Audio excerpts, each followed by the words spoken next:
What, shall we start? Let's start. Really? Yes. What about if we just don't go to the park? It's hot enough. There's also a fly in this room. Is there? Nice. All right, anyway. Okay, right. So, hello. It's a huge privilege to welcome you to the first episode of With For About 2020. And it's the 5th edition of the Heart of Glasses annual conference. A special welcome to our viewers watching us live on YouTube and for those who are watching us online on withforabout.com. Hello. Hello, actual audience. Hello, actual audience. Not potential, actual. So thank you for being patient with us in taking the time to get this thing right. Totally. The response to our intentional act of radical postponement has been pretty amazing. So we're just going to explain what will happen in the conference today for anybody that finds that useful. This is the introduction bit. And then both of us will go through the Safer Spaces policy, and James and I will ask each other a couple of questions about what the conference is. 7 films will be shown today. Before each film, we will introduce it, and after each film, Cecilia and I will have a chat about what we've just watched. You can also chat about the films together using the chat function thingy on the right or the left of the YouTube video window. And you can follow along on social media using the hashtag withforabout2020. That's for as in like FOR. So hashtag withforabout2020. And towards the end of the episode, James and I will ask you a couple of questions to get your feedback. And I will sit up straighter. Sorry. So this is Cecilia, my co-host. Cecilia is a world-famous curator and agitator. Cecilia is super involved in the Royal College of Arts branch of UCU Union and strikes. Big up the workers all day long. As well as having a PhD from Sussex University. And most important of all, Cecilia was in a female Asian metal band when she was a teenager. And of all the important things you need to know about Cecilia, that is the most important. Why did I even tell you that? I don't know why you told me that. What was the name of the band? So again? What was the name of the band? Not gonna mention it right now. Yeah, anyway, I'm just going to message John later and find out. Cecilia, panda or lemur? Llama, do you mean? I couldn't possibly answer that. Oh, spicy. Okay. I know. Here's a left field question for you. Can you dismantle the master's house with the master's tools? Well. Depends what other tools are available at the time. I think that one has to use a multivariant approach to the use of tools and the making of tools. Therefore, use the tools, make other tools, make clandestine tools. So we're good on YouTube. Say again? We're good on YouTube then. Okay. For the time being. We're using the master's tools right now. Once we build the alternative. And how has lockdown been for you so far? Yeah, it's been up and down, I would say. Like I feel really privileged and happy that I've been busy at this time, but it's been overwhelming as well. I miss my students. I miss seeing people. And the other day I went with my mom on a socially distanced walk, which was really lovely, but then I just got really upset at the end. She's just down the road in Streatham, so out here in South London. And is mum okay? Yeah, she's good, thanks. Yeah. Good. So, should we talk about you, James? James is a mischievous mental health activist and brilliant artist. James transformed an empty Argos store into a magical safe space to go mad in St. Helens last year, also working with Heart Glass. And James says that he trained as an artist in the mental health system, which prepared him perfectly for the live art world. And I met James quite a long time ago, when he was involved in lots of anti-capitalist performative intervention shenanigans, like the UK's version of Reverend Billy, I like to think, a young Reverend Billy. I'll totally take that. So is there even any point in asking you, cats or dogs? No.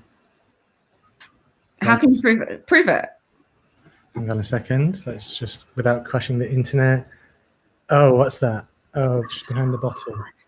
It's the dog. There she is, chilling. Gorgeous. Yeah. Gorgeous. And how's your lockdown been with Doris and the family? Yeah, I mean, I think same as you. Like, it's been emotionally intense. Some real low points. Obviously, my mum had COVID and was very sick, and that was very. I didn't just get in a car and drive up to Durham to go and see her, you know. So that was emotionally very stressful. Obviously, I've just, as you know, I've just become a parent. So we had a baby, and then 2 weeks later we got locked down. So that's been emotionally intense.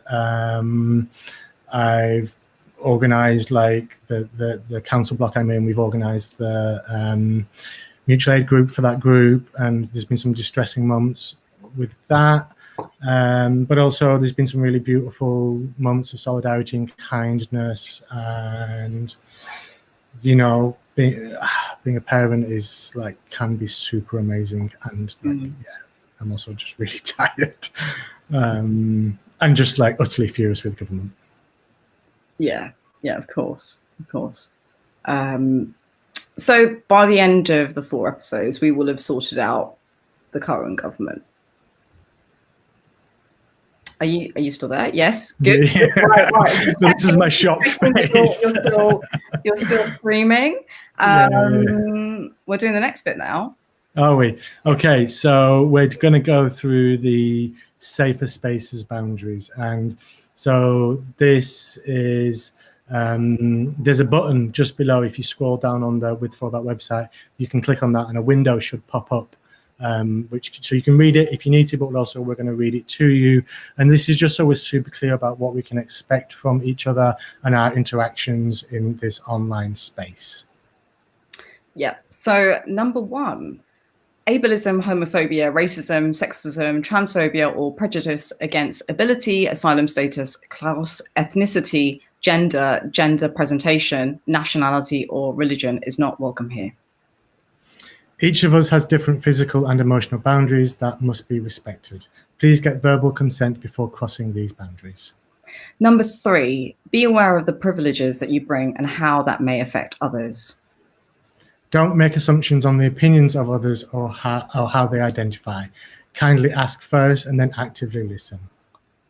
Number 5, make every effort not to judge, look down on, or enter into competition with others. Number 6, be aware of the language you use in discussions and how this relates to others. Number 7, work together to foster a spirit of mutual respect. Listen to the wisdom that everyone has to share. Number 8, be kind with your words. Give generously to allow everybody time and space to speak and share their thoughts and ideas. Number 9, respect the person, challenge the behavior. And number 10, the rules still apply if you are under the influence of drugs and alcohol. And just a reminder, this event is for people over the age of 60. Yeah, so this conference is a space for diverse minds and bodies. So take care of yourself as you're listening and watching. And we will do trigger warnings before each piece as required, though there aren't any today. But if you need to step out, get a glass of water, take a pause, you should be able to hit the pause button during the live stream and then catch up on it later. Obviously, the chat will go a bit out of sync. But also if you're like can't handle it, this will be available later on Friday with the subtitles then. So, and obviously go into the chat and you can reach out to any of the team there if you really need to chat to somebody. Cool. I think we're going to have a little video now, aren't we? Are we? Yeah. Oh, nice. Go, Carl. It's not Carl, is it? Hello everybody and welcome to this year's With For About conference from myself and the whole Heart of Glass team. This is the 5th edition of With For About and our very first online. My name is Emma and I'm Heart of Glass's criticality producer. For those of you who might not know us so well, Heart of Glass is a social and collaborative arts organisation based in St Helens in Merseyside. Broadly speaking, we support artists and communities to make work together. We are supported by Arts Council England as a member of their Creative People and Places programme and national portfolio. And in our 6 short years of existence, we've been fortunate enough to work with a wide array of artists and communities on a range of cross-art form projects. As I mentioned, this is the 5th instalment of With For About, our annual gathering where each year our desire is to create a different kind of conference experience. With For About is not a Heart of Glass showcase, but a moment of public critical reflection through which we explore some of the tensions and challenges in our own work and in the field of practice more generally. This year we are really thrilled to be working with James Ledbetter, aka The Vacuum Cleaner, and Cecilia Wee as our conference co-curators. We were originally ready to launch our conference in person in St Helens back in March, but world events required us to shift our thinking. Together with James and Cecilia, we have created this slow, evolving online space with a range of contributors over the next 4 weeks. We've been overwhelmed with the response to the conference and to the open call, which is still live until the 8th of June. We'd really love to hear your feedback on this experimental format and hope that this journey can be a positive contribution to debate at such a necessary time. We're particularly sad not to be able to welcome you to St Helens, our home, our community, so we are sending a virtual welcome and look forward to meeting you in person at a later date, hopefully soon. We'd like to pay tribute to all of the contributors and partners who've taken the baton and run with this against the backdrop of an extraordinary moment of challenge. We'd also like to pay tribute to you.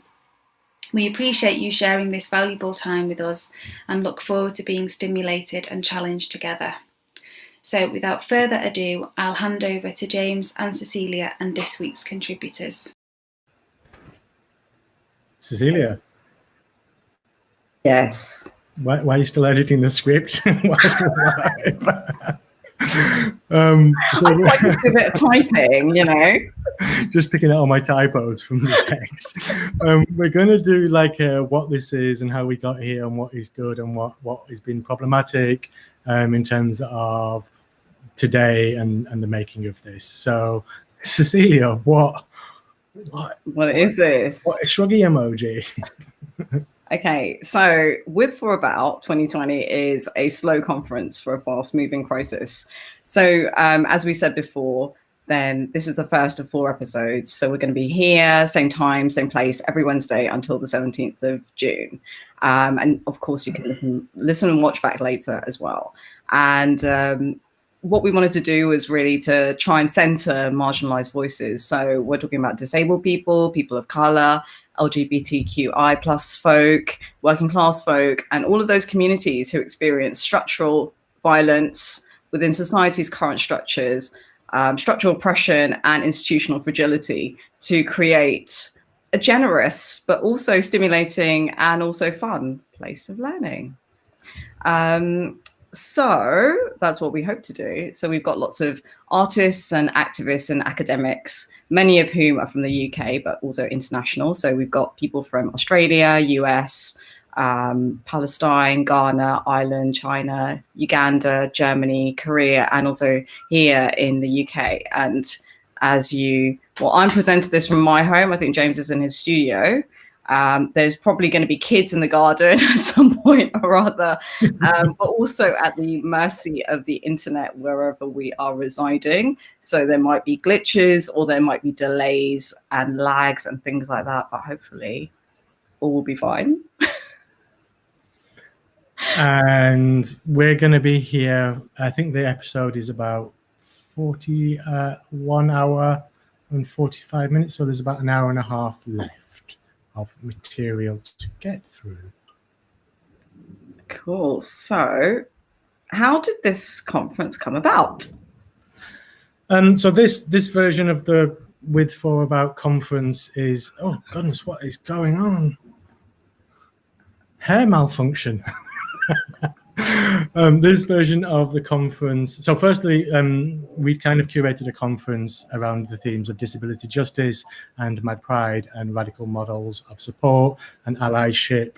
And then lockdown happened and we couldn't do it.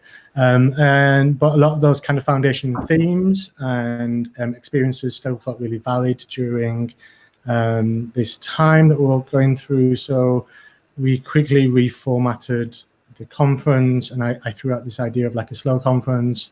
I got you, Cecilia, involved as like a buddy to co-curate, because, you know, like, who knew, like, I might get COVID, I might have a mental health breakdown. So having this buddy system where we're supporting each other and one person can step in when the other person's not available,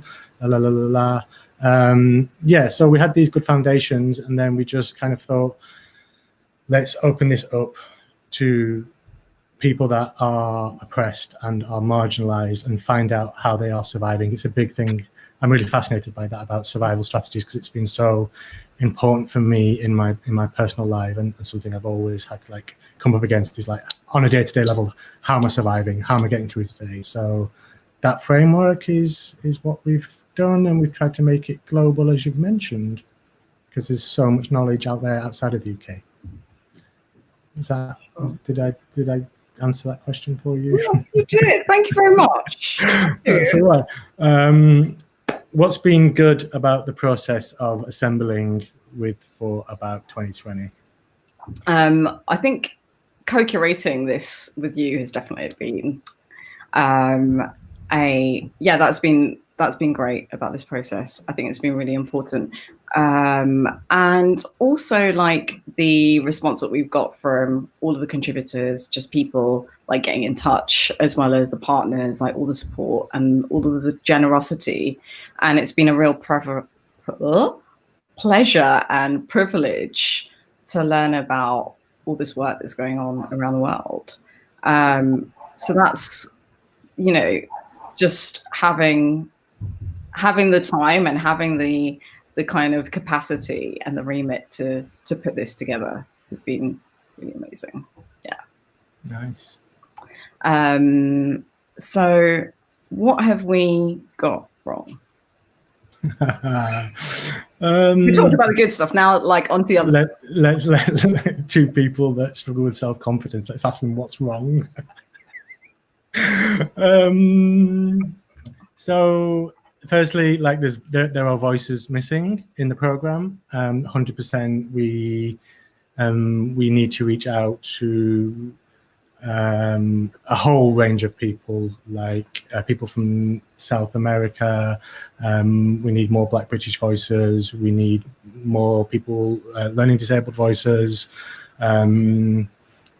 Yeah, so like we could go all day listing, like, in terms of making this a holistic thing to represent everybody.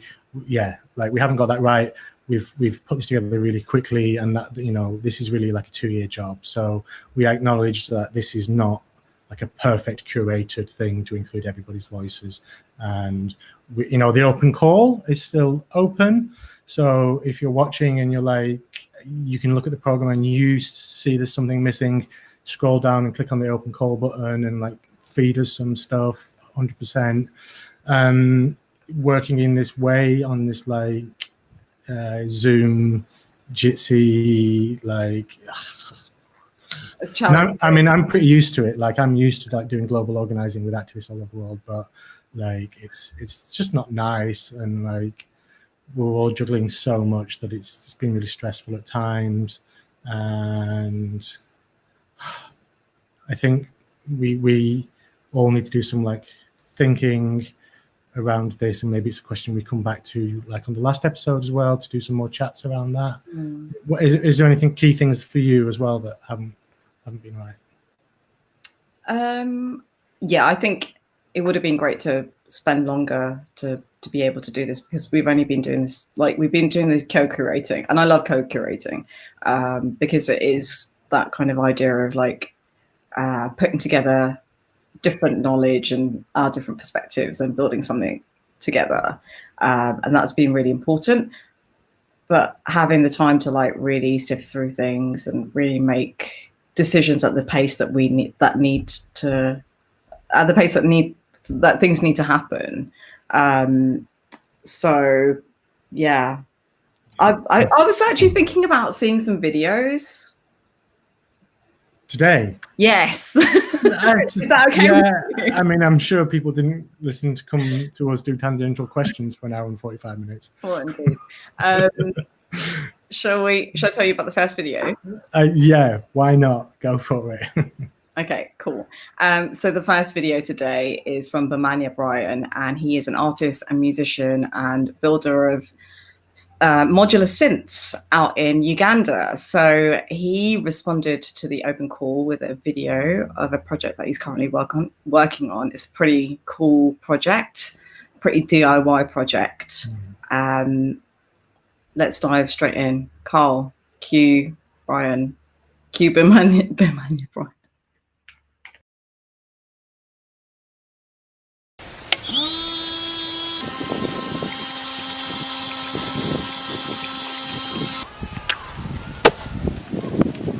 Well, today is the 4th of April, 2020. Don't mind the phone because it's how I'm recording the audio. I'm recording this from Uganda. Many of you know that's where I come from. That is home. I'm recording this from home. And I'm doing a different style of video today because of the prevailing circumstances in not just here, but the whole world. But today we have 48 cases of COVID-19. Pretty much the country has been locked down for 2 weeks. Public transport, private transport, apart from emergency services. And this time I've been working on something different. And let me show you something. So I've been working on something different, something interesting that you might find interesting. Come with me. Not this little dog which is having a nap. Yeah, but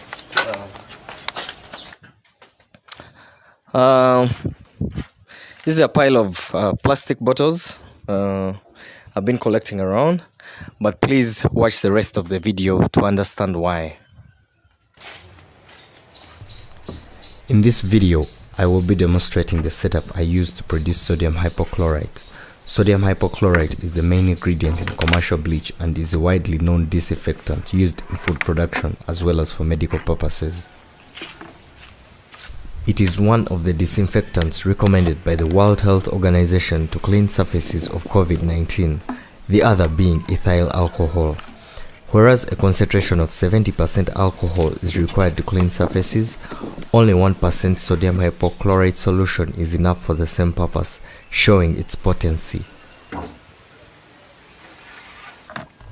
Sodium hypochlorite can easily be produced by electrolysis of brine, which in simple terms is a solution of table salt.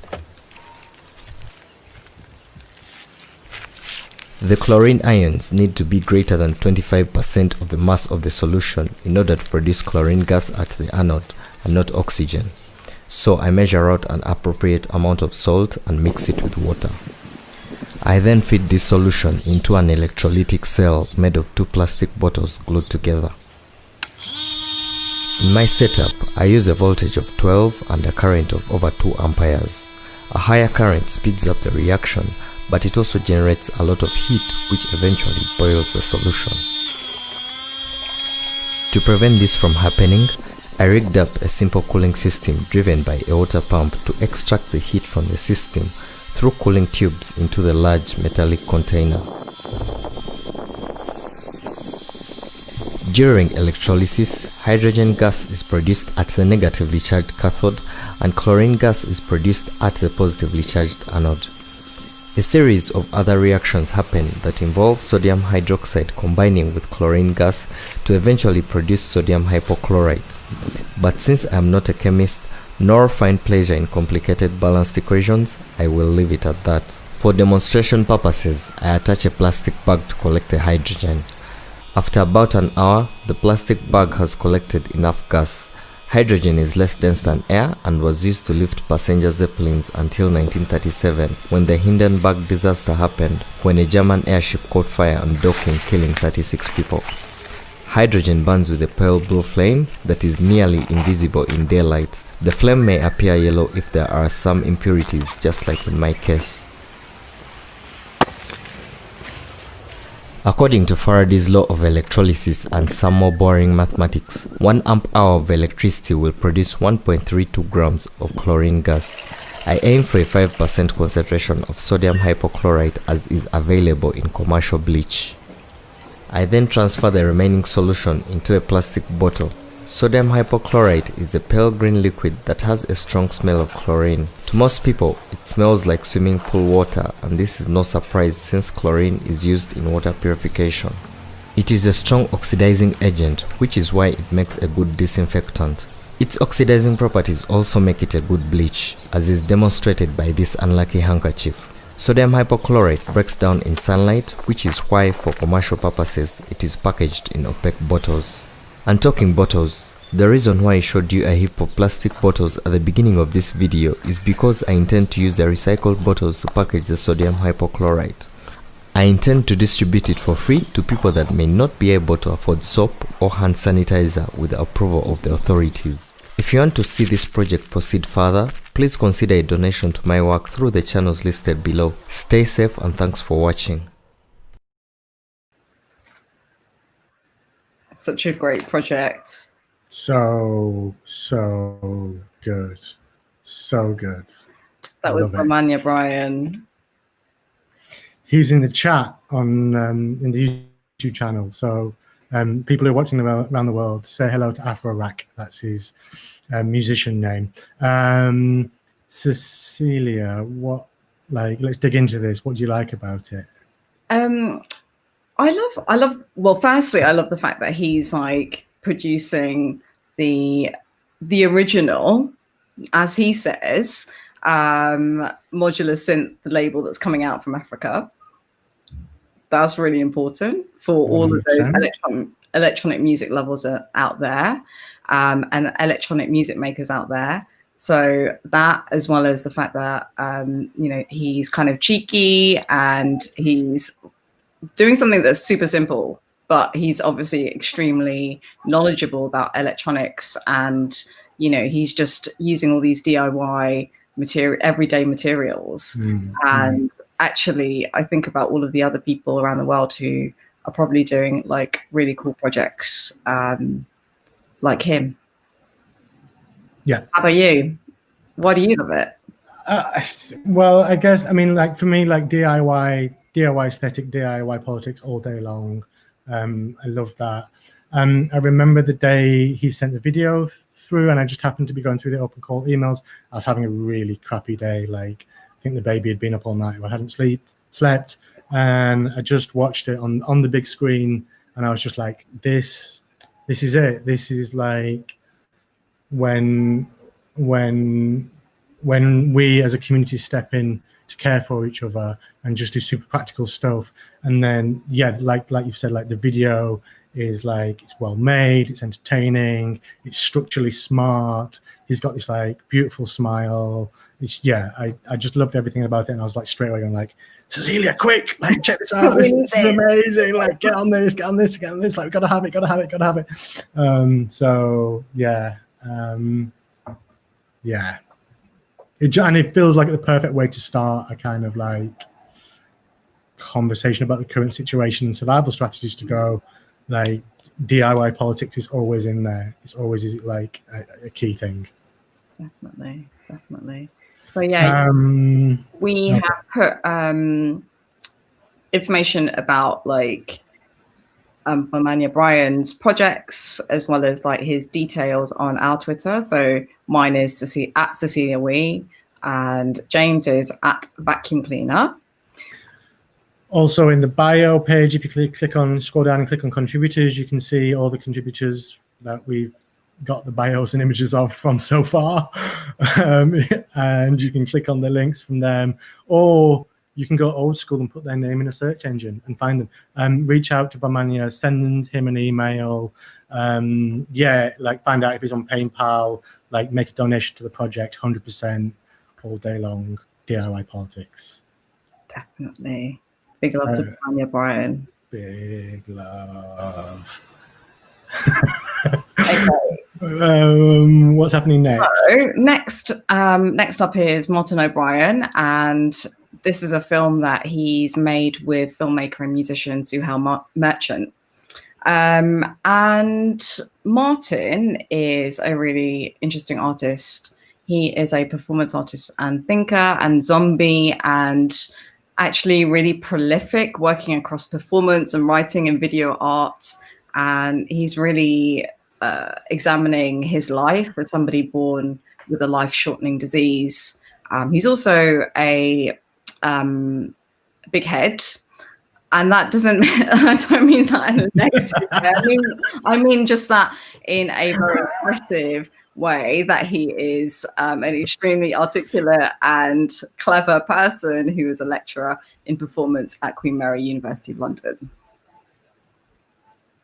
Should we watch it? Wizard of Davis, do you want to play the video?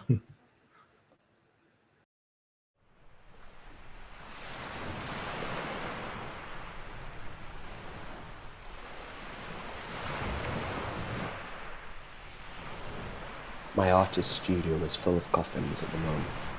They're stacked up on top of each other, still covered in bubble wrap. There are 9 of them in total. These were to the materials for my new performance, A Last Breath Society Coffin at the Institute of Contemporary Arts, London. The work was due to be performed at the end of March. It was exploring ideas of community, closeness, and loneliness in sickness and dying. This work couldn't happen, but seems more relevant now than ever has been. A few weeks ago, as the new pandemic ravaged through the world, I called a friend who was involved in the performance to let her know that it was cancelled. The first thing she said to me was, "Martin, it's like the whole world has caught CF." I was diagnosed with CF, or cystic fibrosis, when I was 6 weeks old. My friend is the artist Cherie Rose, whose partner Bob Flanagan died from CF in 1996. Her assertion was startling for me, and I started to think about the experience and aesthetics of this pandemic and the ways in which they seem to mimic a life lived with CF. I began to think about the ways in which the experience of CF management and our peculiar survival strategies were being taken up by a wider population. Gloves and masks are a regular part of CF experience, and social distancing is a very familiar term for anybody with the disease. The symptoms of COVID-19 are also part of CF experience: coughing, shortness of breath, and exhaustion. Growing up with CF means a constant facing of your own mortality. My older cousin died from the disease aged 12 when I was 8 years old. This was the first time I understood death as part of life. This was the first time I knew I would not live to see my hair turn grey. This was the first time I began to understand existence and temporality under the conditions of disease. The life expectancy for someone born in 1987 with CF like me is 30 years old. This information was plastered all over charity appeals for the CF Trust. I was sure that I would die at 30. The temporal movement towards this age was the defining condition of growing up for me. Death was an obsession. I reached and surpassed 30. Death did not come for me. In an attempt to understand what it means to live longer than expected, I formulated the notion of zombie time. This is the temporal experience of living on when death was supposed to have happened. Zombie time is a different relationship to death and life. It's a form of enduring life when death is no longer the certainty it once was. It's no longer linear. It's full of breaks and ambushes. In zombie time, you keep moving, but not towards anything, just for the sake of moving. No goals, only desires, no plans, only reactions. The only constant is the presence of death, but not in the way it once was. For the zombie knows death and breathes in death. Death is in me instead of somewhere else. Zombie Time offers a way of conceptualizing a change in relationship to mortality. The temporal experience in my childhood and early adulthood was one of moving towards a death date. Zombie Time insists on a different temporal proximity to death, like the Hollywood zombie, which holds within it a paradox in that it's both dead and alive. Those of us living in Zombie Time experience death as embodied in life. We had come to terms with the fact that we were about to die, and then we didn't. This necessitates a fundamental change in how we imagine death and our position in relation to it. The French philosopher Michel Foucault once said that the sick living body is the anticipation of the corpse it will become. But in Zombie Time, perhaps there's a new way of conceptualizing sick life, not as an anticipation, but as already a corpse with new life breathed into it. The end of life is now ambiguous. Death is keenly felt as a lived experience, but not as something in an imagined future, rather something we are constantly living through. There is no Grim Reaper anymore. Death is not external, but exists within a person as the experience of living. I think that the temporal experience of living in this pandemic might be something similar to Zombie Time, in that it is necessitating a change in relationship to sickness and mortality for large portions of the population. The virus means that the previously healthy are thrust into a contiguity with sickness and death, which means they are forced to face their own mortality. Zombie Time helped me understand my own experience of temporality and the ways in which death functioned as part of life. It offered an articulation of something which I was unable to find elsewhere. Perhaps it might be useful for others trying to describe the temporality of the pandemic and the ways in which people are forced to become acutely aware of death as part of their own life. There is a widespread imagination of what death might look like for each individual and for our families. It seems as though we are living through a global zombie time, one in which shatters the temporalities of healthy living. These shards of temporal experience may well be put together again, but for now we exist in a liminal temporal space.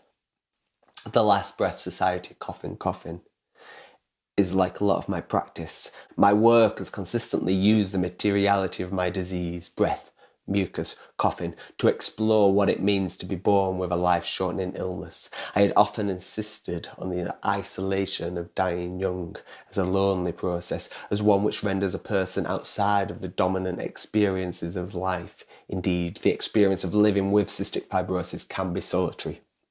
Those of us with the disease are unable to be in a room with anyone else who shares the condition. We must remain 6 feet apart from one another when outdoors. Those who best understand the feelings of cystic fibrosis are unable to be together, unable to talk about survival strategies, unable to hug, kiss or fuck. But my feelings about the loneliness of sickness and dying are changing. The Last Breath Society is in some ways a gathering of my horde. The Last Breath Society is a semi-fictional group. It's a gathering of those of us living in zombie time and others who are forced to consider what death means because of their proximity to it. Perhaps now, my neighbours and co-workers should all be part of the society. Perhaps now the politicians who underfunded our health service and the footballers should all be part of the society. Perhaps now the doctors and post people, the nurses and the drag queens, the police and the deep-sea divers should all be part of the society. The explorers and the singers, the cleaners and the stadium announcers should all join this society. The young should now join the old in the Last Breath Society. Perhaps you should be part of the society too. The Grim Reaper stands outside all of your doors now, and there is no way to ignore the knocking. His skeletal face peers through your window and watches you sleep, and it's fucking terrifying. He's become a friend to me, but a friend that will one day betray me. I know not to trust him. As an artist, my work is often imagined worlds in which only the sick can survive. My film, made in collaboration with Sahil Merchant, The Unwell, was shot in 2015 and first shown in 2016. It's set in a city in which it is always night. Human life has been replaced by the unwell. These are B-movie style zombies, always seen alone. I play all of them, staggering through an empty city coffin. The opening of The Unwell is a series of empty streets, roads and buildings at night. Watching it back now seems eerie as I look out of my window at the empty London streets. The film imagines a new form of life, We never see how the city becomes overrun by zombies, just the aftermath. As such, very little happens. The film uses the aesthetics of a dystopian apocalypse. Now though, as we enter into a strange shattering and reforming of our everyday, the figures in the film might be read as a standing in for all of us who exist in zombie time. Unlike the Last Breath Society Coffin Coffin, which is an attempt to bring people together to combat the loneliness of temporalities that put barriers in the way of closeness, the Unwell demonstrates the distance between bodies and experiences. There's never, ever more than one unwell figure in any shot. They stand or walk alone, solitary and ambling, coughing and bleeding. In my work, though, the cough is a symbol of hope, a symbol of the future, and a symbol of change. The cough functions as a sick language of sorts, as these unwell beings speak out to no one but themselves. The coughs become a soundscape of the city, ringing out through the night. In essence, this is the enduring image of zombie time, the lonely figure coughing, afraid of infecting others or making life worse for themselves. As someone with CF, I've coughed all my life. Although my regular coughing fits have often caused worry in public places, never so much as during the beginnings of the spread of COVID-19 in London. As one of the most common symptoms of COVID-19, a focus on the cough has become one of the enduring legacies of the pandemic. Simon Bailey suggests that the cough is a creature voiced. For Stephen Connor, the cough is voice coerced by breath. And for David Applebaum, the cough is the detonation of voice. But for me, if the cough is a kind of detonation of voice, it's equally the forceful establishment of a different voice, one which does not adhere to language, the voice of illness. The cough interrupts. It's something that cannot be contained and demands its right to be heard. It functions as a disordering of the voice and of the breath. Zombie time is constantly ruptured by the excessiveness of coughing fits. They function as a marker of sickness. The cough, something to be avoided, as it reminds us of the potential of death within life. The sound of the cough seems to initiate our deepest bodily identification. It's as if the cough speaks directly to the flesh of others like a warning siren, triggering bodily memories of illness. Somehow, in the sound of the cough lies the memory of death. The cough is an opening into zombie time. It ruptures our stable temporal experiences and thrusts us into the peculiar shadow temporality of zombie time. For someone with CF, the cough has always been a marker of identity. I can recognise a CF cough anywhere, the raspy, moist, phlegm-filled sound which vibrates through the floor.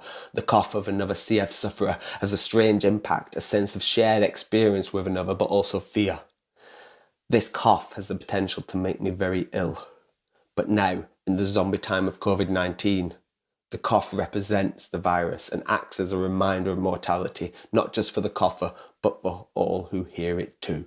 The cough is now synonymous with the virus. It's a reminder of the dangers of the outdoors, of surfaces, and, more significantly, the dangers of other humans. Your own death is potentially in the lungs of another. The cougher holds your mortality in their chest, and you hold theirs in yours. In the Last Breath Society Coffin Coffin, which we're still waiting to perform, people will enter into a dark space. The opening image will be a series of coffins closed, laying on the ground. From within them, the sound of coughing emerges. The coffins are sealed shut and the bodies are inside. In this instance, though, the cough serves as a confirmation of life. The corpse does not cough after all. If the coughing body acts as a memento mori, it also acts as a reminder of breath and of life. The Last Breath Society is about coming together to remember we will all die, but it's also a celebration of life, a defiant gathering for the sake of survival. In both CF and in the time of COVID-19, closeness is prohibited. Over the last 20 years or so, research into cross-infection in CF has meant that I should avoid anyone else with the disease. All cultural representations of CF have focused on this aspect of the illness in recent years. There's an episode of Grey's Anatomy based on a patient with CF. He's a young man who comes into hospital for a lung transplant. The doctors soon discover his girlfriend also has cystic fibrosis. The doctors say he's committing suicide and they will not perform the lung transplant unless he and his girlfriend break up, as he would be wasting the lungs. In 2019, Hollywood did cystic fibrosis with the film 5 Feet Apart. It's the story of two CF sufferers who fall in love. They break the 6 feet apart all times rule by stealing a foot. These two examples are soppy, romantic versions of sickness, and the tragedy of separation plays so well into the Hollywood trope of forbidden love. However, they do highlight something significant. The characters in these two fictions are looking for connection with someone like them. The disease prevents them from having a physical relationship. Remembering my childhood, before the cross infection was discovered, playing with the other children with CF in the hospital reminds me of the comfort of being around other people that understand. The implication of our inability to be together is that within our violent CF coughs, there exists the potential for harm towards another. On our fingers, even in our breath, there exists dangerous bacteria which might make someone else ill or even shorten their life. In staying away, we are helping someone else, but also helping ourselves. Physical closeness is craved but dangerous. This can be extended to understand our current situation. We long to be together with friends and loved ones, but that closeness that we desire is not simply a danger to ourselves, but to a whole population battling to survive a pandemic. Now the position of the Last Breath Society seems significant. How can we be together when we clearly cannot be together? The multitude of online options cannot replace touch or closeness. We are united through a temporal experience but cannot form important and necessary friendships or communities. Our CF bodies which are failing are left to do so alone. The people we worry about as the virus spreads are disembodied voices on the end of a phone. What we will give to hold the people we love now, what we will give to love the people that share our experience. The zombie time of COVID-19 as well as CF frames the other as a danger, as a carrier of your death. It also imposes upon you the responsibility of other people's lives. That's the impossibility of closeness in times of infection. The shattering of temporal experience means that zombie time is defined in relation to our own mortalities and the place of others in this. Inherent within the makeup of zombie time is the need for survival. To continue, the zombie is driven only by the desire to survive both as an individual and a species. The zombie knows nothing but desire for human flesh. It bites in order to feed, and this produces more zombies. Zombie time is living with death inside you, and that's what we're all doing now. So, welcome to the Last Breath Society, a place where we can all decay together. A place where we can all decay together. Yeah. Wow. Isn't it? So good. It's so good. It's so good.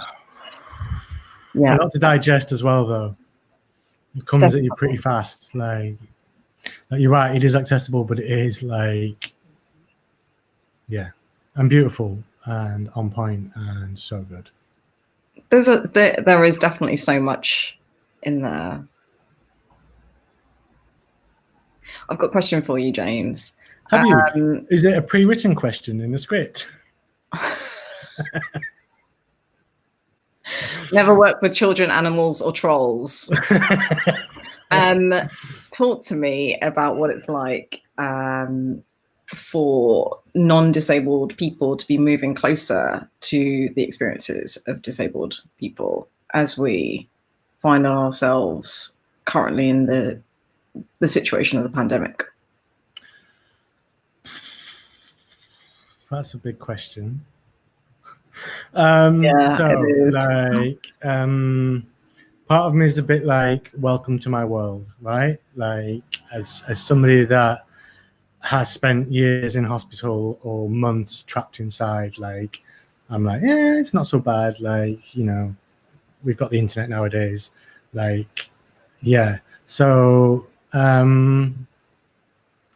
also like I get like a bit annoyed about this, we're all in this together. Like that's a bit of a like annoying narrative around like we're all in lockdown together, but we're not all disabled people in lockdown together, or people of color, or other There's experiences lots of together. inequalities. Exactly. There's lots of inequalities, and they're all being heightened by the current situation. Yeah, exactly. So like living with as a disabled person during lockdown is like, it makes your impairment or the disabling nature of society even more of a challenge, and like to readjust your access requirements is like a whole new thing, a whole new bit of labor that you've done. And you can, like, if you search, Jess Tom has done some writing, Tourette's Hero, Google that. They've done like a whole blog about the amount of labor they've had to go through as a disabled person during lockdown. So there's that. I think like also like there's this like fetishization of disabled people's coping strategies, which I find really problematic, because it's like, I'm not a resource for you to like come and pilfer from. Like, we have survival strategies because we need to survive, and that's not like, oh, we need to survive. It's like, no, we're dead in a lot of situations. It's really, really serious. Yeah. So yeah, I feel like if we're going to start having this conversation about survival strategies, people need to come and get involved and be good allies, not see us as resources. 100% that. Yeah, like the last 10 years of austerity.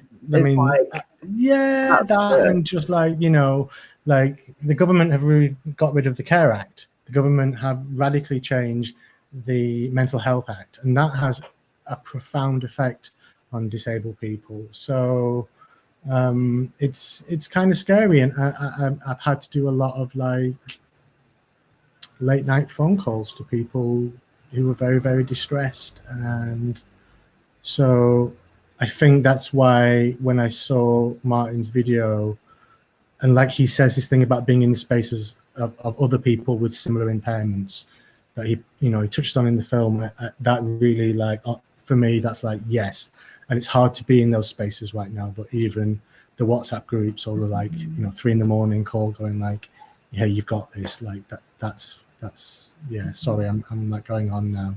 No, you're talking about all these important things, and also you're kind of like referring to these ideas around I suppose what it's termed as access intimacy, or like all of these ideas around like mutual care.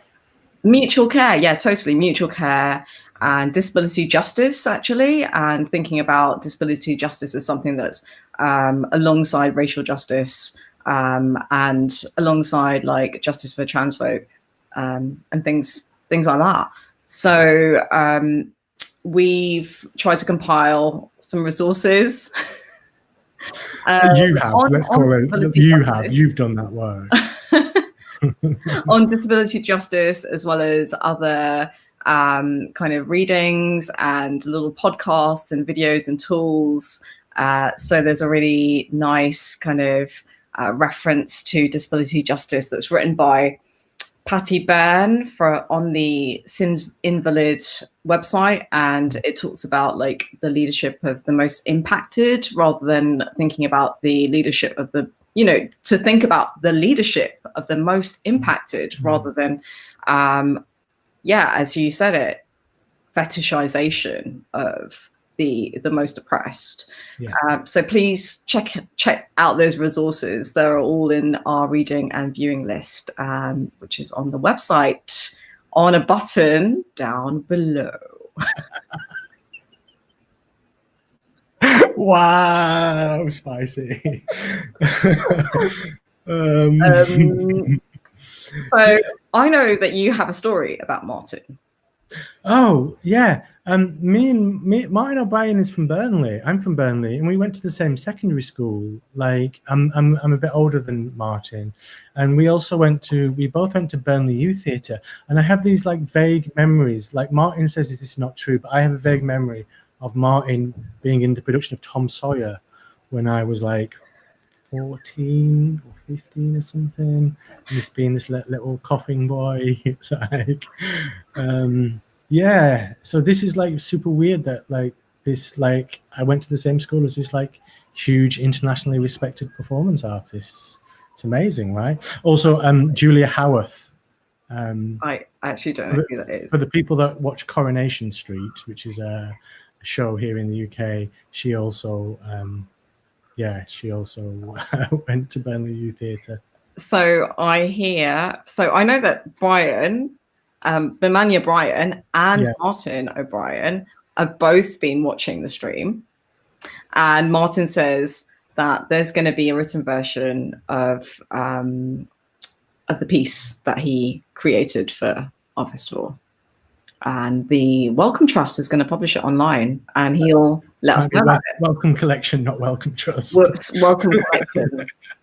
I don't know. I reckon the Wellcome Trust are quite busy trying to make a vaccine. I did think so. I mean, I would put Martin on a level with a vaccine, like, personally, but other people might disagree with that opinion. No. I think it has a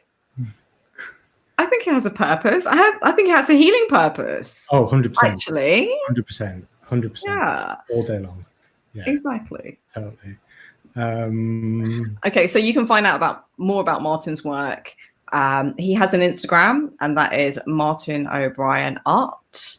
And if you need to check exactly how to spell that and a bit more about his work, then you can find it on our website on the contributors page, with4about.com. Wizard of Davis, can we see the next film, please?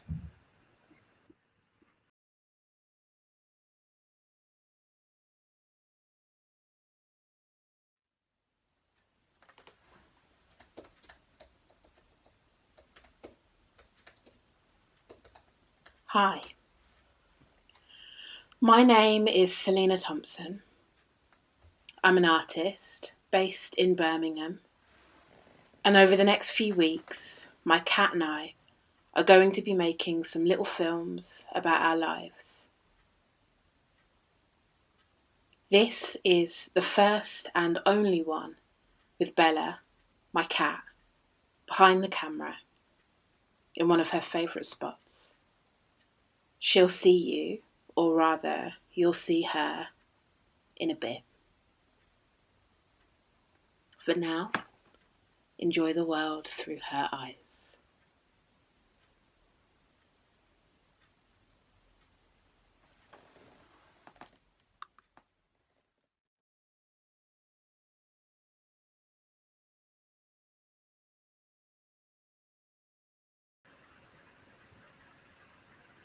Bella. And Selina. But Bella. And Selina.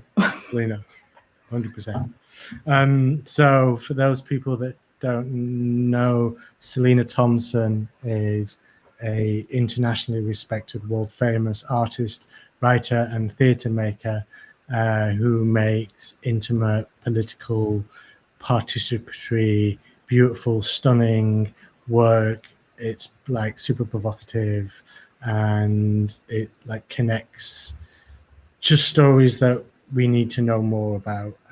And it's unafraid. It's unafraid, Totally and it's provocative yet powerful, and also gentle and beautiful and subtle sometimes, and you don't even know what it's doing sometimes.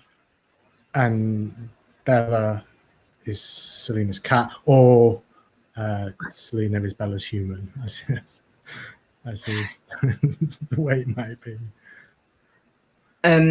How did you, so tell me, so you had the idea of approaching yes James, you had the idea of getting Bella on stage on the big screen. On the big screen. How did this come about? So I put together, like, a few programs before, and I would always approach Selina because she's just on point all the time. And just before lockdown, Selina put on her Twitter feed that she wasn't going to be like posting any political stuff or anything like that. She was just going to be sharing pictures of her cat on Instagram. And I was like, yeah, I like that idea. And like, I've been following the cat content on the Instagram, and I was like, oh, I really don't want to ask Selina to do something really hardcore because maybe she's just trying to cope right now. But I'm just going to reach out to her. And then I was like, maybe like I'm enjoying the cat content. Maybe we can just extend that a little bit further. So I called her and I was like, hey, Selina, do you want to make some films about your cat? And she was like, yes, 100%. I want to do that. Like, that's one of the best commissions I've ever had. So, and I was like, great. And like, we all need that cat content. We all need more non-human content. I mean, that's going to be a running theme throughout with For About 2020, I feel. Yes, and I say that as a dog person as well. I'm swallowing my pride right now. But like, yeah, Bella's a fine cat, so like, it's legit. It's totally legit. So every week we're going to be spending a little bit of time with Bella and Selina, which will be really good. And James has already mentioned Selina's Instagram, which is Selina at Selina Thompson. So that has amazing cat content as well as brilliant on point readings. So wonderful screenshots of things that Selina's reading that are always super interesting.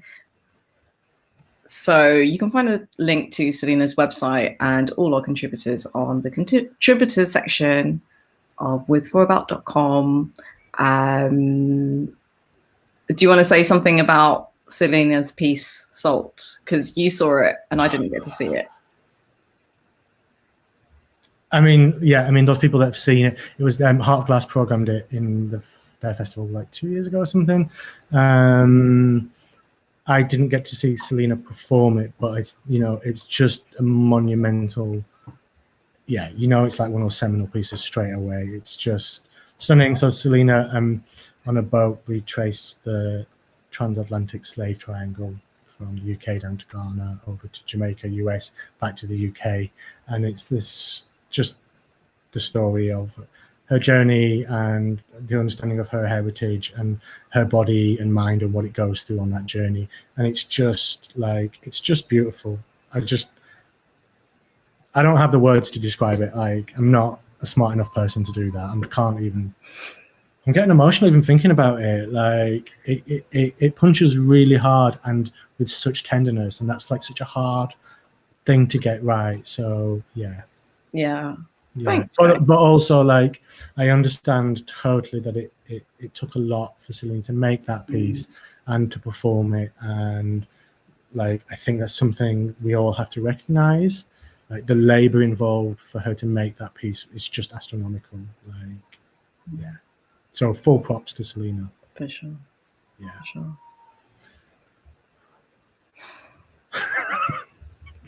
I didn't actually expect that, did you? I didn't. But I was just started thinking about watching it, Yeah. and then going like, shit, like, yeah. Sorry, I shouldn't swear. Should I? It's daytime TV. Anyway, they can bleep it out in the subtitles when they subtitle it for Friday. So watch again. Shall we move on? Yeah. Cassie Thornton is our next artist. Cassie is an artist, an activist that, Selina, you introduced me to. Selina? I'm not Selina. I'm Cecilia. Introduce me to. Do you want to tell the good people about her work? Yeah, sure. So Cassie Thornton is a artist and activist from the US. She's currently living in Canada, but actually she is in lockdown in London with her partner Max Haven until Monday or sometime next week. So she refers to herself as a feminist economist, and she does all sorts of things, including feminist economics yoga. She's been involved in strike debt in America, as well as doing some amazing kind of debt interventions where she hypnotizes hedge fund managers and stuff like that, all in the name of art and, of course, activism. So at the moment, Cassie is developing this project called The Hologram, and has been for a little while, as well as being part of this center and action lab called the Reimagining Value Action Lab, which is in Thunder Bay in Canada, where she resides. Ready? Hit it, Carl. Hi, my name is Cassie. I'm the current light worker in charge of the Hologram. The Hologram is a peer-to-peer health project, and it is currently existing in the realm of art. At some point, it will become a social practice that lives through the people who practice it. It is for all of us nobodies who don't want the things that our forefathers have offered us, whether that's property or wealth or status or control or power. The hologram is a system for experiencing interdependence, interlocking health, and for preparing to use the present and coming crises as opportunities to cease being normal while we become what we always were, a cooperative species. This project has been happening for at least 4 years. We don't know how many people are practicing it. It has been embraced and transformed by many groups and individuals. I'm going to start the story with going to Greece and learning about the social solidarity clinics that were happening in the midst of the financial crisis that was also a refugee crisis. I was living in Oakland, California at the time.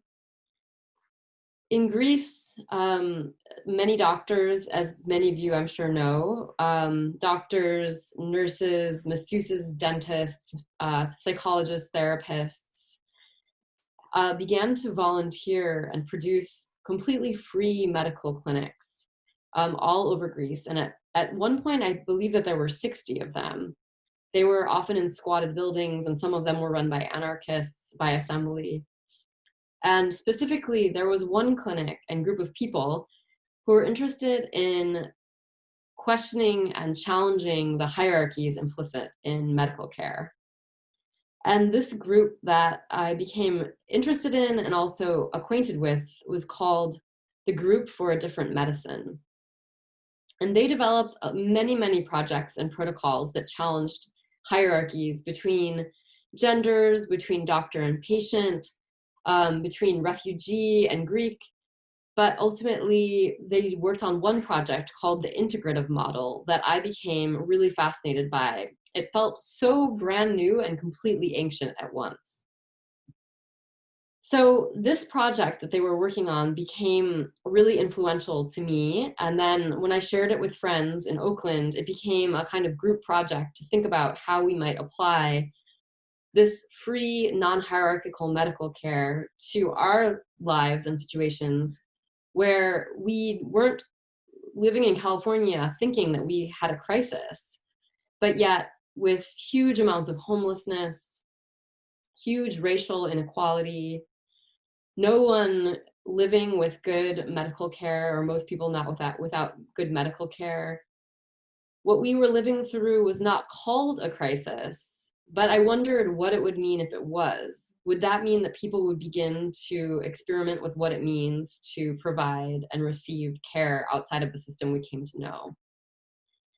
So in Oakland, California, I wondered how this Greek model would work. And the Greek model worked like this. When a new patient would enter the clinic, they were seen by a medical doctor, a therapist, and a social worker at the same time. And those three people would ask the patient all about who they are and what they eat, who's their family, where do they work, what is their posture when they work, where do they get their food, to whom do they owe debts. And using these questions, they got to know the whole picture of the person's health. And they developed a way to make a health card that covered all of this various information. And then after about a 90-minute meeting with the patient, they would devise a 1-year plan for them to get whatever kind of medical care they needed, but also to do the things that would make them thrive.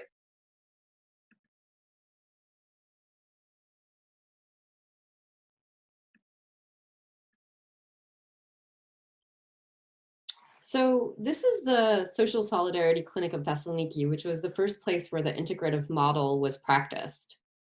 And Froso Morelli is a person that has spent a lot of time with me telling me about how this project works and worked. And she was the person that gave us the word hologram to use, because she said that when she met with a patient, with a doctor and a social worker, as a psychologist, she was able to finally see a person in all their dimensions. And so she actually described the project as holographic. So when a person went into the clinic, they were not called a patient, because in Greek, a patient refers to somebody who's weak or sick. Instead, they call people incomers. And like I said, they were seen by a therapist, a social worker who was often just a volunteer, not trained, and a GP. At the time when I discovered it, I was a person without many jobs, no health insurance, no stable housing, and hundreds of thousands of dollars of debt. I had no access to therapy. I would use my friends as my social workers.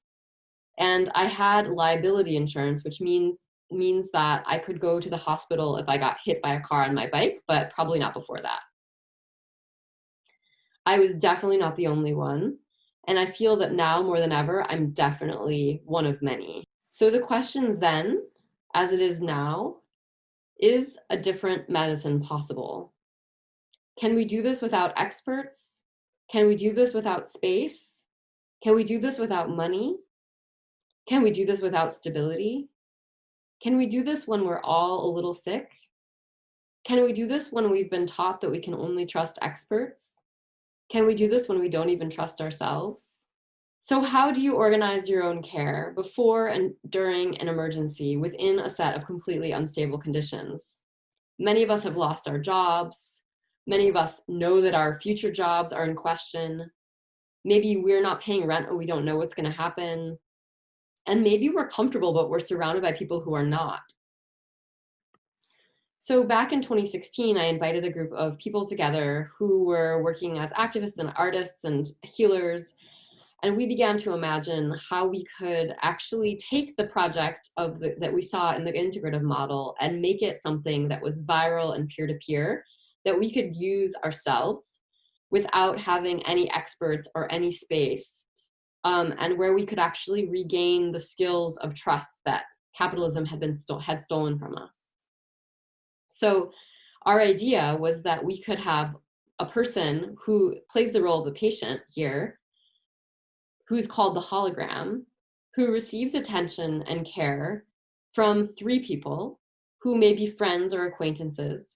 And in this model, like the Greeks, we're really trying to see the person who's receiving attention as an expert and as a teacher, because needing support or care or being able to share one's vulnerabilities is a superpower in this culture. And the goal of the project is that the hologram eventually never has to make big decisions alone. The 3 people who are looking after the hologram become a living medical record. They hold the information, the stories, the emergency contact numbers, but they know what makes the hologram healthy. And they live with that. And that might mean that they take notes, but it also might mean that they do other things in order to help them sort of remember and pay attention to the long-term story of the hologram's health. Some of the aspects of the relationship may include co-research. So imagine that the hologram suddenly is told by a new doctor that she needs to get surgery. And it's an expensive surgery, and it means she has to reorganize her whole life in order to make it happen. What if you had 3 people that understood your situation in life and could help you do the research necessary to know if that was actually the right idea? And this doesn't have to just be about a surgery. It could be about a cross-country move, moving in with a partner. It could be about a job. It could be about how you decide to treat a family member. But these kinds of big decisions sometimes need the co-research of people who are not the center of the situation. Obviously, we've gone over asking questions. So there's a general sense that over and over and over again, the people that are looking after the hologram are asking her questions about what makes her tick, what makes her healthy, and what doesn't. And so over time, they're able to actually notice the hologram's patterns. The hologram always exists underneath all other forms of healthcare. So it doesn't replace anything, but like I said, if you get in a spot and you actually need to make a change around your healthcare, or if you need some sort of big decision made around how you're going to proceed with your healthcare, the hologram can actually support you to get what you need to navigate really difficult bureaucratic health systems, et cetera, et cetera. An important thing to understand in the hologram is that health incorporates all aspects of life. We can do this practice online or in person, on the phone, whatever you like. You can work with people you know or people who you want to know. We haven't yet developed a service where we can organize your hologram for you with strangers, which I know some people want, but we don't have the capacity to do that yet, but we will. And the duration is up to you. You might meet every season for the next year, and you might make those meetings 2 hours long, or you might do that every month for 6 months, or maybe you just commit to one meeting. But the goal is that eventually you'll get in a rhythm and it will be easy to continue, and you can actually make a plan to do this not for 1 year or 2 years, but actually for 10 years or 15 years. Can you imagine the feeling of rootedness that you might have if you knew someone and someone knew you for that amount of time with this sort of specific focus? But that's just the beginning, because the most basic and important part of the hologram is diversifying our experiences of reciprocation. So the primary rule is that after the hologram and her 3 people, who we call the triangle, begin to have a rhythm and a routine for how they get together, that means it's time for the group to extend. And the members of the triangle who are giving the care need to receive care. So those people that are giving the care get the support from the hologram to lead them through what it takes to actually make them into a hologram, for them to arrange their 3 people so that the project continues to grow virally over time. And health is not just something one receives. It's actually the supporting of someone else. The moment when you feel like you've received care, you are well enough to then turn around and give it to someone else, to make someone else a hologram, that the real transformation happens. So the hologram eventually turns around and makes someone else into a hologram, if that makes sense. Okay, so here are the top 3 secrets of the hologram that you can't forget. This is not therapy. This does not replace therapy. It's not modeled after therapy. It actually sort of hates therapy. It's a way of having really new chances for formal communication about needs. And it's a chance to become interdependent.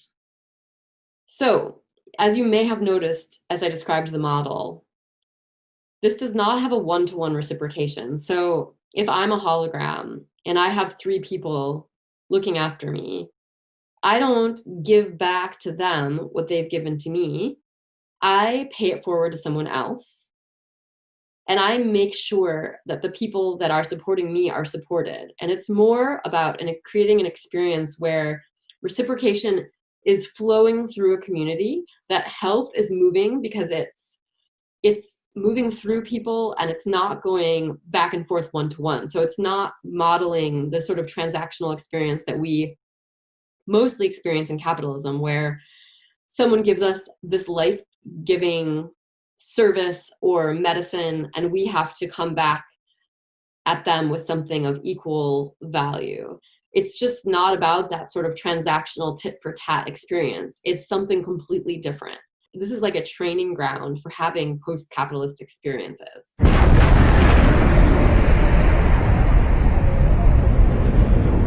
I think maybe one of the most important things about this project is that it demands everyone to look at the hologram as a powerful person and as a person with the capabilities to teach and who is an expert about her own health. The ability to articulate vulnerability and need is something that is not valued by our culture. Everyone that goes through this project must understand that needing support doesn't make you weak.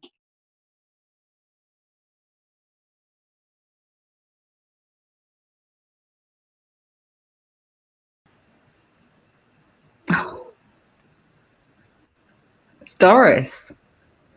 Is Doris taking over from your hosting duties, James? Yeah, she's better at it than me. I can't hear you. Can you not?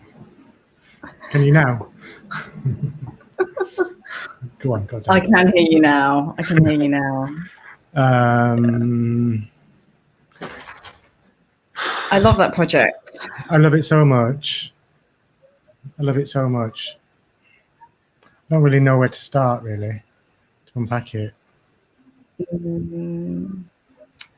I love, so Cassie's been working with Furtherfield Gallery, as well as doing a couple of other exhibitions and stuff over the last few months. Well, and the project that she has at the moment with Furtherfield Gallery in London is to sort of develop the hologram. And one of the things that I really love about it is that she approaches this question of care from a really fierce perspective, which is always what Cassie does.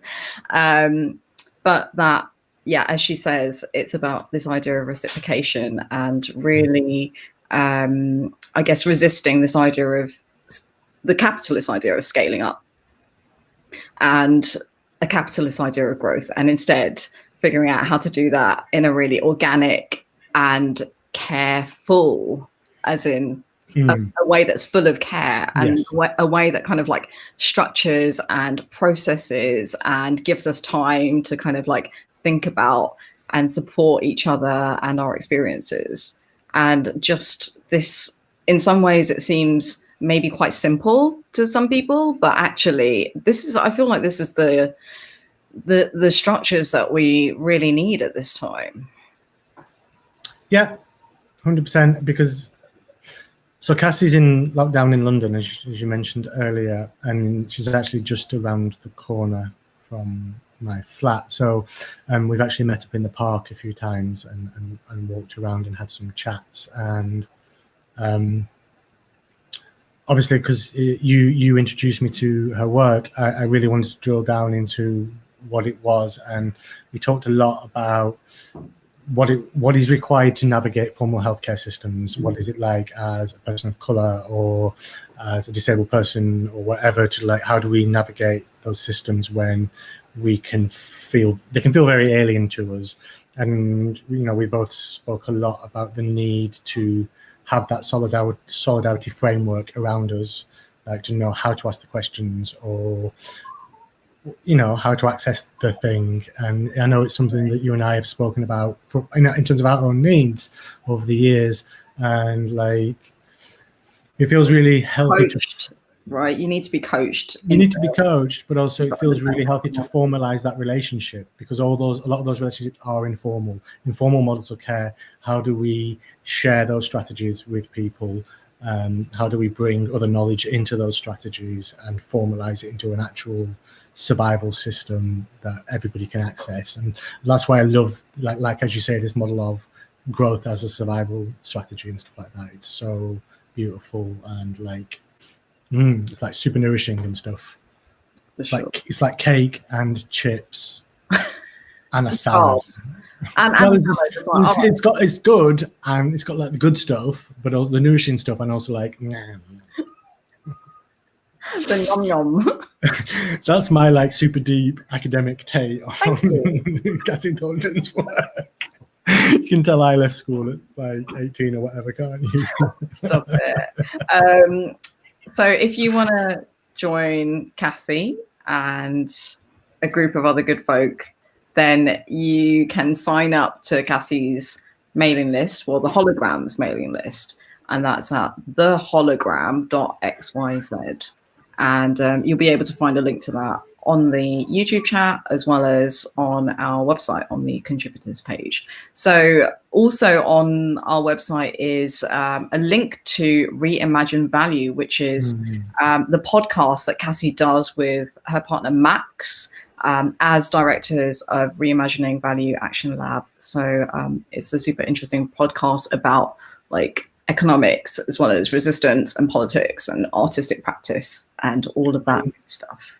I've just been listening to it, and actually one of the things that they touch on a lot is like the imagination and the ability to imagine something other, and how we imagine, and the limitations of imagination in a capitalist system, and how we get caught in that web and how we break out of it as well. It's like super good, and it's accessible. It's not like super hardcore academic, so I really liked it. Cool. So check it out. It's on our reading and viewing list. So next up, we've got a contribution and a call to action from Migrants in Culture. So in case you don't know about Migrants in Culture are a network of migrants who work in culture, as well as their allies. And they've been doing loads and loads of research on the hostile environment and how this kind of political framework stigmatizes and problematizes migrants within the cultural sector and people who are profiled as migrants. So they have a new project that they're working on, which they're launching right here with us. Do I need to say it again? Because there's like, what's that weird noise?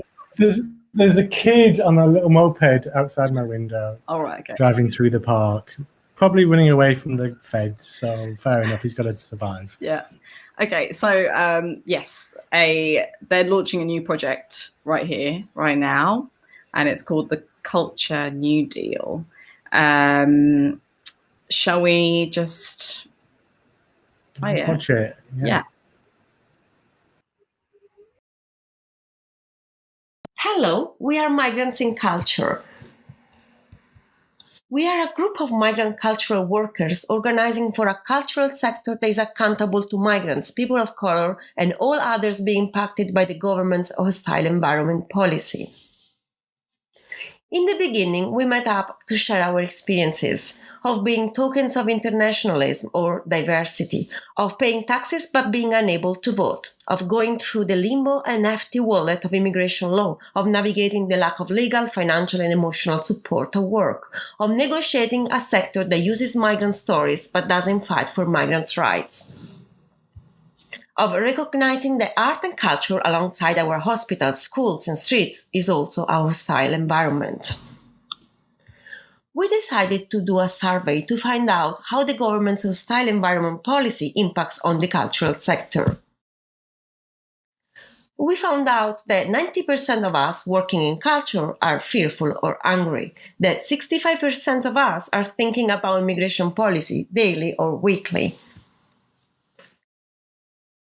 that 79% of migrants say that they are not supporting their places of work or study, that 59% of senior management, governance, and human resources lack knowledge around immigration policies, and that 25% of us are considering leaving the country. This doesn't make for good culture. Our colleagues at Migrants Organize said to us, "You work in culture, make me a new culture." And we began to exercise our imagination of the cultural sector not as a hostile environment, but as a solidarity environment for migrants and people of color. In our Activation Day, we brought together migrant cultural workers, organizers, and allies to share and learn from one another and to start thinking about what we needed in order to transform our sector. A lot has happened since, as we witness inequalities of society being exacerbated by the COVID-19 pandemic, in which people of color, migrants, the disabled and chronically ill are being disproportionately impacted. It feels like the only way forward is for us to work together. We want to ask, what will a cultural sector look and feel like if communities of color, migrants, disabled, queer folk, and the working class were leading it? How could we create stronger intersectional grassroots leadership to ensure that our voices shape our recovery of the cultural sector that is grounded in social justice? What could be our Culture New Deal? In other words, we are not postponing, we are not going back to business as usual. Oh no, this is a portal and we need to organize. For this law conference in fast evolving times, we want to begin this process of transformation with the wisdom and experience of everyone involved in this conference and beyond. We are proposing to ask you all 4 questions. Your answers will help us to describe the future, to examine what is broken, to pull together our knowledge, and to understand what it will take to resource the change. This stage of visioning of Culture New Deal will be shaped by participatory action research, a community-oriented and led research model for change. Your answers will design a longer-term accessible and community-led process to ensure communities of color, migrants, disabled, queer folk, and the working class articulate and lead a Culture New Deal. We want to begin the process with gratitude for all the knowledge that already exists. The questions we want to ask are: let's examine what is broken. What is the most broken in the cultural sector today? What causes you to live, work, and create in ways that are unsustainable and unjoyful? What must be left behind? What must be transformed? Let's shape the future. If you were part of a cultural sector that centered marginalized communities of color, migrants, disabled, queer folks, and the working class, what will your day look like? How will you live? Where will you work? How will you earn your money? What language will you use? Who will be there with you? Describe any of this in as much detail as you can. Let's pull together our learning. What practices and policies could most significantly transform the cultural sector for you? What can we learn from the wisdom and innovation of communities of color, migrant, disabled, queer folk, and the working class? What can we learn from practices outside of the cultural sector? Let's research the change. What resources do communities of color, migrants, disabled, queer folk, and the working class need to lead the transition from the cultural sector of today to the cultural sector of tomorrow? What support, resources, networks, and advocacy enables us to shape that transformation? Contribute your answers on our Rise Up pod. The link will be posted in our video descriptions and on our Instagram and Twitter. Use hashtag CND. Culture New Deal to share. You can also mail us a voice note, drawing, or video. We will be back at the end of the conference to share your collective answers and to talk about what next. Thank you for taking part in creating a Culture New Deal.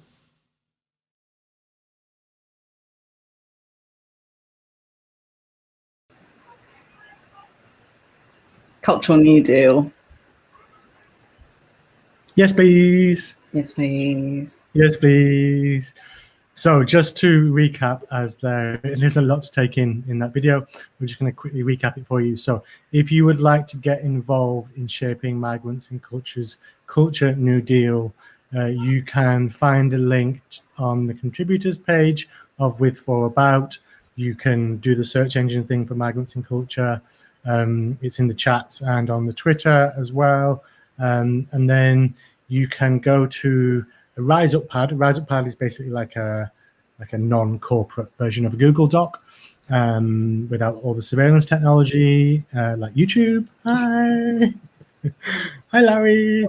And you can add your responses to the 4 questions that they've outlined in that film. Those 4 questions are: what is the most broken in the cultural sector today?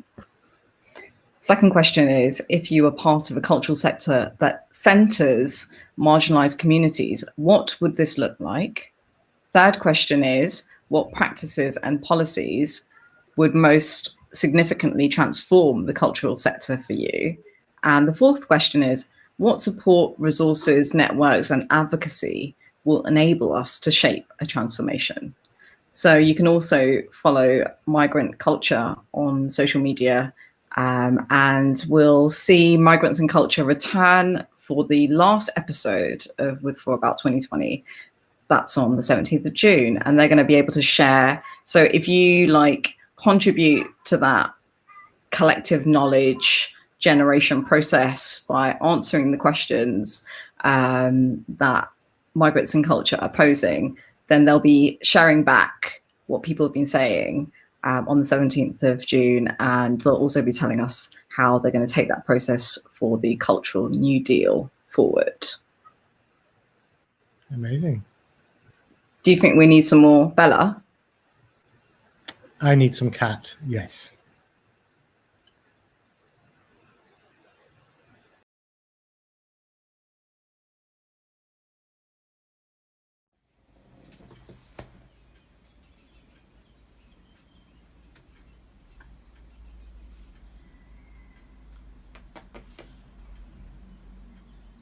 Bella. Bella? Do you want to come over here?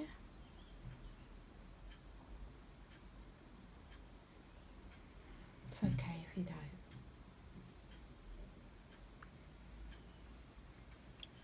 Bella is a dark brown tabby. She weighs about 3 kilograms. She'll be 4 in August. She's a Virgo, like Beyonce.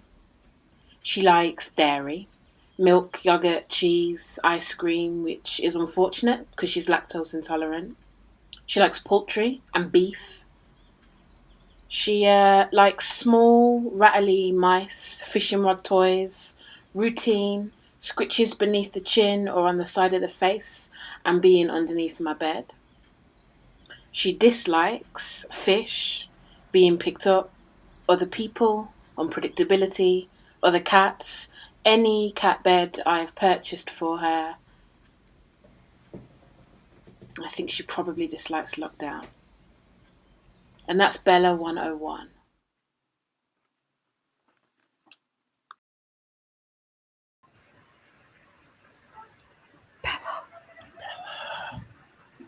Bella, come here.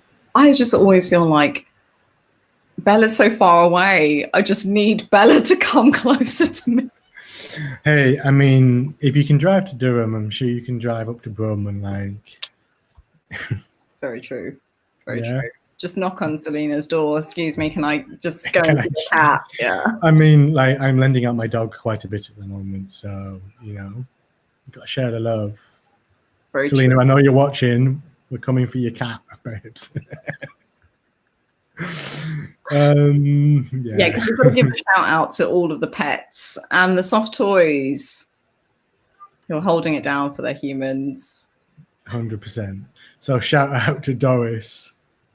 More I like doing shout outs. Can we do some more shout outs? Yeah, come on then. All right then. So shout out to whoever sent that super wild, spicy tweet from the civil servant's Twitter account. We salute you, whoever did that. I'm sorry you've lost your job, but we love you. Shout out to John and Lily and Sunny and Doris. Shout out to all the chemistry teachers out there, especially the ones up in Durham. Shout out to anyone else who grassed on Dominic Cummings, the only legitimate form of grassing. And of course, shout out to all of our contributors, to Bamanya Brian, to Martin O'Brien, to Bella the Cat and Selina Thompson, to Cassie Thornton, to Migrants and Culture, and also to Xinhao Cheng, who's our final contributor for the day. I think we should also do some shout outs for some of the contributors we're going to be featuring over the next few weeks, and particularly the ones that we've confirmed recently. Go. Shout out to Jamal Gerard. Shout out to Hwai Hyung and Youngju Kim. Shout out to Bobby Baker. shout out to No White Saviors, shout out to Zawasi Myers-Clark, and shout out to Dr. Emma Young, who is currently working in an A&E department in London. So shout out to all the health workers. Shout out to all the health workers. All the love for those people. So we're just going to show you one more film, but we would love you to send us some thoughts. Once the next film is finished, you can scroll down and click the share your thoughts button and put your answers into those boxes. So yeah, thanks for watching today and for being a great audience with us. We've got 2 questions that we'd like you to answer and tell us about, like, give us some feedback and give us your responses. Okay, so the first question is, what do you need from culture during this COVID-19 period? And equally as important is the second question, which is, what are your favorite cute animal videos on YouTube? So you can comment on the share your thoughts section of our website with4about.com, and we'll be posting these thoughts up online as well as talking about them next week. And we will pick the best cute animal video. And if you scroll all the way down to the bottom, you'll see there's our favorite video. If yours is the best, yours will be replaced in that button next week. So don't say you can't contribute to this digital space, because that is the most important way in which you can contribute. Absolutely. Right? Yeah. Okay, so to play out, we've got Xinhao Cheng, and Xinhao got in touch with us via the open call and has sent us this beautiful proposal. So Xinhao is an artist who currently is living and working in Kunming in Yunnan in China, and he got a PhD in chemistry from Peking University. So he's another extremely clever person as well as a brilliant artist. And we watch his films and his actions, and what we're about to watch is a piece that he made especially for us for With4About 2020. And I would just say it's very slow and gentle. Like, just make sure that you stick with it until the end. And yeah, just take your time, as this being a nice, a beautiful, gentle way to try and end this episode. He's in the chat apparently, so reach out to him and say hello. He's at home with his beautiful dog as well. Cecilia and I will be back next Wednesday at 2:30 p.m. UK time. I'm Vacuum Cleaner on the Twitter sphere, and I'm Cecilia Wee on the Twitter sphere. And you can tag us with, the tag is hashtag With4About 2020. And tell your friends about with4about.com. Big love. Big rage. See you next week. Is there anything else, James? No, let's do an awkward Zoom goodbye. Oh, okay. Yeah, thanks, Carl. We're going to play out with Xinhao. Bye.